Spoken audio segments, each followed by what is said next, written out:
स्वागत है आपका मेरे चैनल स्टडी विद सूरज पर। मैं आज आपके लिए इकोनॉमिक्स का एक महत्वपूर्ण टॉपिक लेकर आया हूं, जो आपके आने वाले एग्ज़ाम के लिए बहुत उपयोगी साबित होगा। दोस्तों, आज हम बात करेंगे नीति आयोग की, लेकिन उससे पहले हमें वो जानना होगा कि आर्थिक नियोजन क्या होता है। दोस्तों, अर्थव्यवस्था को बढ़ाने के लिए जो प्लानिंग की जाती है, जैसे भारत की जो अर्थव्यवस्था है, अगर हम उसमें उसे विकसित करें, उसे बढ़ाएं, उसके लिए जो प्लानिंग करें, उसकी योजना बनाएं, उसे बोलते हैं आर्थिक नियोजन। दोस्तों, भारत के संसाधनों का प्रयोग करते हुए भारत की अर्थव्यवस्था योजना आयोग के नेतृत्व में चलाई जा रही थी। जब शुरू में 15 मार्च 1950 को योजना आयोग बना था दोस्तों, जिसके अध्यक्ष थे उस समय प्रधानमंत्री जवाहरलाल नेहरू। योजना आयोग ने अपनी 12 पंचवर्षीय योजनाओं के माध्यम से भारत के विकास की रूपरेखा तैयार की थी। लेकिन 2014 में नई सरकार आती है, उसके बाद योजना आयोग समाप्त कर दिया जाता है तथा एक नया आयोग बनता है, नीति आयोग। दोस्तों, नीति आयोग की स्थापना जो होती है 1 जनवरी 2015 को होती है। कभी कभी आपके एग्ज़ाम में नीति आयोग की फुल फॉर्म पूछ लेता है, national institution for transforming India. दोस्तों, इसके जो संगठन, इसके जो मेंबर होते हैं नीति आयोग में, इसमें आपका अध्यक्ष प्रधानमंत्री होते हैं, यानी कि प्रथम और अंतिम जो अभी हैं वे हैं नरेंद्र मोदी जी। उसके बाद जो उसकी गवर्निंग काउंसिल होती है, समिति होती है, इसमें सभी राज्यों के सीएम और संघ क्षेत्रों के उपराज्यपाल होते हैं। उसके बाद उपाध्यक्ष पीएम द्वारा नियुक्त होता है। प्रथम उपाध्यक्ष कौन थे? अरविंद पनगड़िया थे, तथा वर्तमान उपाध्यक्ष जो हैं वे अभी सुमन बेरी जी हैं। तथा इसके सीईओ, वर्तमान सीईओ यानी कि मुख्य कार्यकारी अधिकारी श्री परमेश्वरन अय्यर जी हैं। दोस्तों, नीति आयोग के उद्देश्य एवं कार्य जो होते हैं वे नीतियों के क्रियान्वयन को तेज करना। दोस्तों, इससे पहले जो योजना आयोग था उसमें गतिशीलता नहीं थी, लेकिन जो नीति आयोग है यह अपने कार्य को तेज करने की कोशिश कर रहा है, जिसमें यह इसका महत्वपूर्ण उद्देश्य है। उसके बाद केंद्र राज्य संबंध को बढ़ाना नीति आयोग का उद्देश्य है।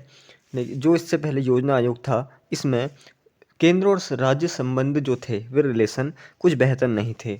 उसके बाद सबसे मेन बात आती है, नीति आयोग का एक कार्य है थिंक टैंक के रूप में कार्य करना। दोस्तों, थिंक टैंक से आप क्या समझ रहे हैं? जैसे जैसे आप एग्जाम्पल के रूप में लीजिए, किसी राज्य को उसके क्षेत्र में समस्या आ रही है, ठीक है, जैसे कृषि या उद्योग से संबंधित कोई समस्या आ रही है, तो वे अपने कार्य को, मतलब जो अपनी समस्या है उसको नीति आयोग को बताएंगे। उसके बाद नीति आयोग जो है वहाँ की परिस्थिति को समझते हुए उसकी समस्या पर विचार करेगा, थिंक टैंक के रूप में कार्य करेगा। उसके जो सदस्य हैं वे सभी थिंक टैंक के रूप में कार्य करके जो जहाँ समस्या आ रही थी उस राज्य को सलाह, दस्तावेज के रूप में एक सलाह देंगे कि आप ऐसा कीजिए तब ये ठीक होगा। लेकिन उसके बाद भी राज्य पर यह निर्भर रहता है, राज्य पर ही निर्भर रहता है कि उसे लागू किया जाए या नहीं किया जाए, जिससे उसका विकास हो, वो समस्या ठीक हो। दोस्तों, उसके बाद जो योजना आयोग है, जो योजना आयोग के केंद्रीकरण नीति थी, पहले क्या थी? योजना आयोग की केंद्रीकरण नीति थी, यानी कि मतलब सारे कार्य केंद्र ही करता था, अपने हिसाब से चलाता था। लेकिन जब नीति आयोग जहाँ से आ गया है, केंद्रीकरण नीति को हटा दिया गया है तथा उसकी जगह क्षेत्रीय नीति को बढ़ावा दिया है, यानी कि हमारे जो क्षेत्र हैं वे अपने हिसाब से कार्य करेंगे। दोस्तों, इसमें जो महत्वपूर्ण अंतर हैं योजना आयोग और नीति आयोग में, वे समझ लेते हैं। देखिए, योजना आयोग जो था वो रूसी मॉडल पर आधारित था, मतलब विदेशी मॉडल पर आधारित था। लेकिन जो नीति आयोग है वह भारतीय विद्वानों के मॉडल पर आधारित है। मतलब जो सभी जो इसके सदस्य हैं, जो यहाँ के विद्वान हैं, इन्होंने मिलकर एक मॉडल तैयार किया है जिसे नीति आयोग कहा गया है। उसके बाद योजना आयोग क्या था? इसमें योजना आयोग में केंद्र की भूमिका अधिक थी, मतलब केंद्र अपने हिसाब से कार्य करता था। लेकिन जो नीति आयोग है, यहाँ सहयोगी संघवाद को बढ़ावा दिया है। सहयोगी संघवाद से आप क्या समझ रहे हैं? जैसे राज्य और केंद्र दोनों मिलकर अपने हिसाब से कार्य करेंगे।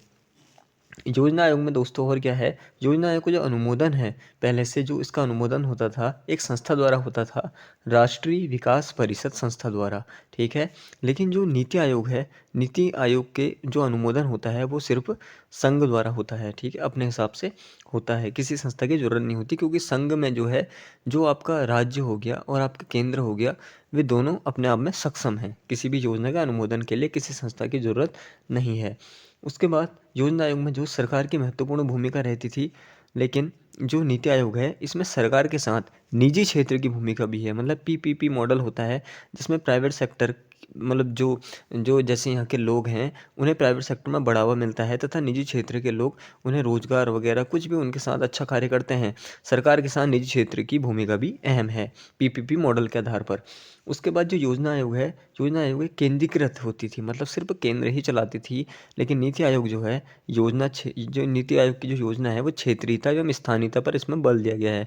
मतलब क्षेत्र तथा स्थान के लोग भी इस पर कार्य करेंगे। दोस्तों जैसे इसमें योजना आयोग मैंने आपको बताया केंद्रीय भूमिका अधिक से आप क्या समझ रहे हैं? जैसे कोई भी प्लान केंद्र ने किया वो 4 राज्यों में बढ़ गया। उन्होंने एक लक्ष्य रखा कि जो साक्षरता होगी हर राज्य में आपकी 75% होनी चाहिए। लेकिन केंद्र से जो राज्य में जैसे आप बिहार को ले लीजिए, बिहार में 75% साक्षरता है और केरल में 96% है। तो यहाँ स्थिति अलग अलग हो जाती है जिससे इसका फ़ायदा नहीं मिल पा रहा था, अलग अलग स्थितियाँ बन पा रही थी।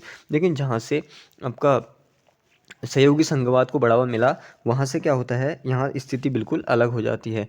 केंद्र अपने हिसाब से करता है, राज्य अपने हिसाब से आपकी जैसे साक्षरता वगैरह अपने हिसाब से वो रखता है, कोई भी प्लान रखता है जिससे सबको बराबरी में स्थिति सेम होती है सबकी। उसके बाद दोस्तों योजना क्षेत्रीयता एवं स्थानीयता का बल नीति आयोग मैंने आपको बता ही दिया था। बाकी अगर आपको ये जो पीडीएफ है, इस पूरी नीति आयोग की पीडीएफ है, इससे बाहर जहाँ तक ये कुछ नहीं आएगा, या आप मेरे टेलीग्राम जो मैंने डिस्क्रिप्शन में लिंक दिया है टेलीग्राम का, उससे डाउनलोड कर सकते हैं, मैं वहाँ डाल दूँगा। अगर आपको मेरी वीडियो पसंद आई तो इसे लाइक करें, शेयर करें। धन्यवाद। जय हिंद, जय भारत, जय उत्तराखंड, जय देवभूमि।